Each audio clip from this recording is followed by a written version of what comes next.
বিশ্ববিদ্যালয়ের একজন প্রেসিডেন্ট। আমি আপনাকে একটু পরীক্ষা করে দেখব, আপনার পায়ের নিচে অংশ আমরা পরীক্ষা করে দেখব, আপনার কোনো ব্যথা দেবো না। এখন কোম্পার এক্সপোজার করে নিব। কোম্পার এক্সপোজার কোম্পার এক্সপোজার করে নিব একবারে। কোম্পার এক্সপোজার করার পরে আমরা ইন্সপেকশনের পার্টে দেখবো যে পেশেন্টের এখানে কোনো ইনভার্স ভেইন আছে কিনা, কোনো সার্জিক্যাল স্কার মার্ক আছে কিনা, কোনো মাসেল ওয়াস্টিং আছে কিনা, দুই সাইডের লিম্বের সিমেট্রি আছে কিনা এবং ভিজিবল পালসেশন বা ভিজিবল ফেসিকুলেশন আছে কিনা। ইন্সপেকশন শেষ। ইন্সপেকশনের শেষের পরে আমরা করবো যে ইন্সপেকশনে মাসেল ফেসিকুলেশন আমরা এইভাবে ট্যাপিং করে মাসেল ফেসিকুলেশন দেখি। ট্যাপিং করে মাসেল ফেসিকুলেশন আমরা দেখে নিব। এখন হচ্ছে মাসেল ফেসিকুলেশন দেওয়ার পরে নি জয়েন্টের 4 আঙ্গুল উপরে বা 5-6 সেন্টিমিটার দেখা যায় না, মানে দুইটা জন্য একই লেভেল হবে। নি জয়েন্ট 4 আঙ্গুল এইভাবে, নি জয়েন্ট থেকে 4 আঙ্গুল এভাবে মাপ দিয়ে তার এটা দেখবে যে মাপ দিতেছে কিনা। 4 আঙ্গুল নিচে মাসেল বাল্ব দেখে নিলাম, মাসেল বাল্ব দেখে নিলাম। 4 আঙ্গুল করে মাসেল বাল্ব দেখে নিলাম। এখন হচ্ছে মাসেল টোন কয়েকটা উপায় দেখা যায়। 1, রোলিং মুভমেন্ট। 2, এই যে জয়েন্ট মুভমেন্ট, প্রতিটা জয়েন্ট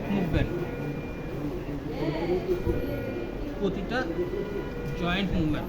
তারপরে আরেকটা হচ্ছে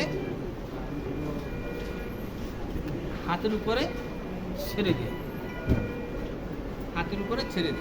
মাসেল টোন দেখছি। এখন মাসেল পাওয়ার দেখার জন্য আমরা পেশেন্টের মাসেল পাওয়ার প্রতিটা জায়গাতেই জয়েন্টে সব কিছু দেখা। আচ্ছা, মাসেল টোন আর মাসেল পাওয়ার এগুলা কি চারো হাত পায়ে দেখতে হবে নাকি যে কোনো একটা? দেখতেছি, শুধু লোয়ার লিম্ব দেখতেছি আপাতত। এখন আমরা হচ্ছে মাসেল পাওয়ার দেখার জন্য পেশেন্টকে বলবো আপনার পা উপরের দিকে তুলেন। সে পা উপরের দিকে তুলে ফেলাইছে।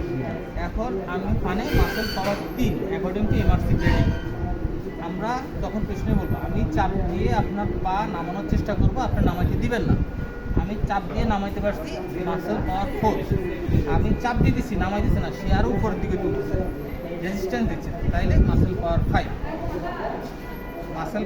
মাসেল পাওয়ারের পরে আমরা এখন দেখব muscle power against the resistance. এখন হচ্ছে মাসেল পাওয়ারের পরে আমরা দেখব জয়েন্ট পজিশন অ্যান্ড হচ্ছে জয়েন্ট পজিশন ভাইব্রেশন। ঠিক আছে, জয়েন্ট পজিশন মাসেল পাওয়ার উপর রিফ্লেক্স, জয়েন্ট পজিশন দেখার জন্য আমরা পেশেন্টকে বলবো আমরা ডিসটাল লিম্ব যদি আমি পাই যাই তার মানে আমার বাকি সব কিছু ঠিক থাকবে। ঠিক আছে, পেশেন্টে আমরা বলবো আপনি দেখেন এটা কোন দিকে, উপরের দিকে, এটা কোন দিকে, নিচের দিকে। আপনি এখন চক্ষু বন্ধ করেন, এটা এখন বলেন কোন দিকে। পেশেন্ট বলতে পারলে জয়েন্ট পজিশন ঠিক আছে। আর জয়েন্ট পজিশন আর হচ্ছে ভাইব্রেশন ইউনিফর্ম আছে কারো।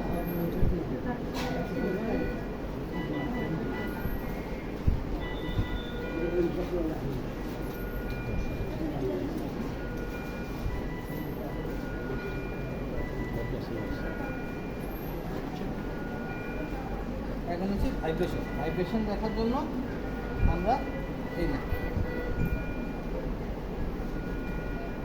মিডল ম্যালুলাস আপনি বুঝতে পারবেন, চক্ষু বন্ধ করেন, হ্যাঁ ভাইব্রেশন সে বুঝতে পারবে। তারপর হচ্ছে এই যে রেড টোর মিডিয়ালি আমরা দেখছি ভাইব্রেশন, জয়েন্ট পজিশন ভাইব্রেশন। এখন হচ্ছে পেশেন্টের আমরা দেখব পেশেন্টের ওই যে আরেকটা হচ্ছে যে রেজিস্ট্যান্স দেখার জন্য আমরা একটা রেজিস্ট্যান্স দেখতাম না, যে ভিতরের দিকে আপনি পায়ের ভিতরের দিকে চাপ দেন, বাহিরের দিকে চাপ দেন, পেশেন্টের নি এইভাবে করবে। আপনি বাহিরের দিকে ঠেলা দেন, দুই পাই নি বাহিরের দিকে ঠেলা দেন, এগুলো পাওয়ারের মধ্যে প্রতি জয়েন্ট অনুযায়ী পাওয়ার আমাদের দেখতে হবে। তারপরে এইখানেও এই পায়ের পাতা নিচের দিকে চাপ দেন, প্রতি মাসে মানে গ্রুপ অনুযায়ী আমাদের দেখতে হবে, শুধু এক সাইড দেখছি আর বাকিগুলো দেখি। আর মাসেল পাওয়ারের ক্ষেত্রে এই যে পায়ের নিচের দিকে চাপ দেন, উপরের দিকে চাপ দেন, ভিতরের দিকে চাপ দেন, বাইরের দিকে চাপ দেন, এইটা ওই মাসেল পাওয়ারের সাথে যখন পা উপরের দিকে তুলতে পারছে তখন প্রতি গ্রুপ কোয়াড্রেন্ট অনুযায়ী মাসেল পাওয়ার আমরা দেখে নিই। আর এখন হচ্ছে কি আমরা পেশেন্টের রিফ্লেক্স, প্রথমে আসতেছে রিফ্লেক্স দেখে মোটর সেন্সিটিভ হবে। এখন মোটরের ভিতরে মোটরের পরে আমরা রিফ্লেক্স দেখলাম। এখন পেশেন্টের চাবি দিয়ে পেশেন্টের প্ল্যান্টার রেসপন্স দেখলাম,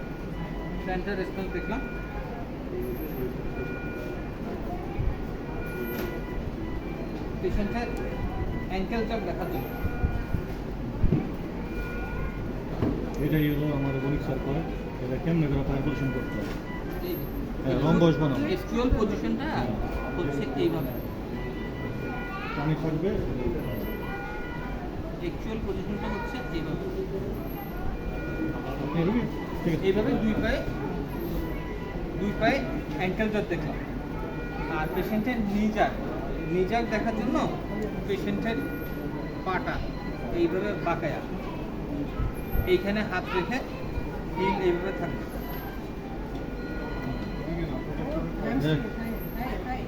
আপনি বাড়ি এটা দেখবো এই যে মাসেলের যদি রোগী যদি কষ্ট হয়ে বসে থাকতে পারে তাহলে আপনি নিচে বইবেন, নিজাক যদি বসাই থাকে না, নিজাক কিন্তু বসাই থাকে, হ্যাঁ বসাই এইখানে বাড়ি মারলে দুল করে পেশেন্টের পাটার সামনে দিবে। এটি তো হলো ট্রেনও না কোন সোজা থাকে না, হ্যাঁ এটা প্যাডলার টেবিল। আচ্ছা এইটা কি আমরা এইখানে দেখবো না? তাকে বেনো দিকে এই মাসেলটা হচ্ছে কোয়াড্রিসেপ মাসেল, এই মাসেল এটা কোয়াড্রিসেপ মাসেল আর এটা হচ্ছে হ্যামস্ট্রিং মাসেল, ঠিক আছে? এবার এইটা দেখলাম। এখন এইখানে প্ল্যান্টার হচ্ছে স্যাক্রাল 1, স্যাক্রাল 2, অ্যাঙ্কেল হচ্ছে স্যাক্রাল 1 আর হচ্ছে লাম্বার 3, 4, ঠিক আছে? আর বাইসেপ না, এটা হচ্ছে সুপাইনোটর 5, বাইসেপ 6, ট্রাইসেপ 7, 3, 7 এইটা। এখন আমরা আসবো পেশেন্টের অ্যাবনর্মাল কী আছে। অ্যাবনর্মাল পেশেন্টের ক্লোনাস দেখার জন্য আমরা এইটা হচ্ছে প্যাটেলার ক্লোনাস ধাক্কা দিলাম, আর হচ্ছে অ্যাঙ্কেল ক্লোনাস।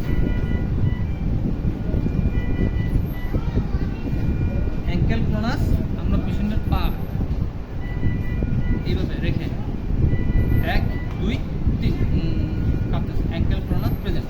ডোনো লিম্বি আমরা অ্যাঙ্কেল ক্লোনাস এভাবে চেক করব। 1, 2, 3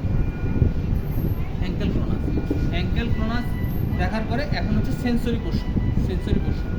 অবশ্য যখন আমরা মোটর দেখবো, মোটরের সাথে সাথে আমরা পেশেন্টের গেইটও দেখে গেব, কিন্তু আগে সেন্সরি পোর্শন দেখার জন্য L1, L2, কতটা মিল আছে, L3 এখান থেকে এতটুকু, L4, L5, S1, L4 আমরা যদি L4, 5, S1 পাই যাই, ভিতরে সব কিছু ঠিক আছে, উপরের দিকে সব ঠিক আছে, L4, 5, S1, ঠিক আছে? এইটা গেল লোয়ার লিম্বের ডান মটম। এখন আমরা পেশেন্টের এই ডান মটম অনুযায়ী ব্যথা পান, বুঝতে পারেন, শেষ। পেইন, টাচ, টেম্পারেচার, পিনপিক, তারপর হচ্ছে কটন, আর হচ্ছে কি ঠান্ডা দেখার জন্য আমরা এই ক্লিনিক কল দিতে পারি বা যে কোনো কিছু একটা দিই। আর এরপরে হচ্ছে কি পেশেন্টের গেইট, কোনো নার্ভাস সিস্টেম এক্সামিনেশন ততক্ষণ পর্যন্ত শেষ হবে না যতক্ষণ পর্যন্ত আমরা পেশেন্টের গেইট না দেখব। গেইট দেখার জন্য আমরা পেশেন্টের ভেস্টিবুলার ফাংশন ঠিক আছে কিনা আগে সেটা আমরা দেখতে হবে, ঠিক আছে?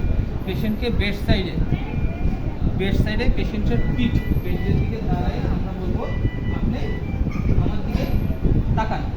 সে যদি তাকাই থাকা অবস্থায় সে তার ব্যালেন্স মেনটেন করতে পারবে, কিন্তু যখন পিঠ বিছনার দিকে দিয়ে যখন সে চক্ষু বন্ধ করার সাথে সাথে সে ইমব্যালেন্স হয়ে না, বিছনার উপরে সে বসে যাবে, আমি তারা ধরে ফেলবো। আরেকটা চলো এই আর আরেকটা হচ্ছে ওই যে গেট আর পেশেন্ট যদি জাম্পাসটা ভালো থাকে তাহলে পেশেন্টকে বলবো আপনি একটা লাইন ধরে হুম। সোজাভাবে হাঁটে হুম। এই লাইন ধরে পেশেন্ট হাঁটবে হ্যাঁ হাঁটবে অসুবিধা নেই। সেই হাঁটতে পারতেছে ঠিক আছে ঠিক আছে। আর এই গেট দেখার সাথে সাথে জাম্পিং গেট ওয়াইডলিং গেট এগুলো সব কিছু আমার ডায়াগনোসিস হয়ে যাবে। এখন গেট শেষ হওয়ার পরে আমরা কী কী দেখছি তাই এখন শুধু ক্রেনিয়াল নার্ভ এক্সামিনেশনটা আমাদের বাকি আছে। ড্রাঙ্কেন গেট ওয়েডলিং এখন- গেটটা একটু দেখান একটু না দেখি। এটা আপনি করে নিয়ে দেখে নিন। এখন হচ্ছে কি শেষ। নার্ভাস সিস্টেম এক্সামিনেশনের ক্ষেত্রে শেষ। আমাদের না নার্ভাস সিস্টেম এটা গেলে লোয়ার লিম্বের এক্সামিনেশন। আর যদি নার্ভাস সিস্টেম বলে নার্ভাস সিস্টেম এক্সামিনেশন বললে প্রথমে পেশেন্টের হায়ার সাইকিক ফাংশন, না, ওটা আরেক ভিডিওতে। তারপরে হচ্ছে নার্ভাস ক্রেনিয়াল নার্ভ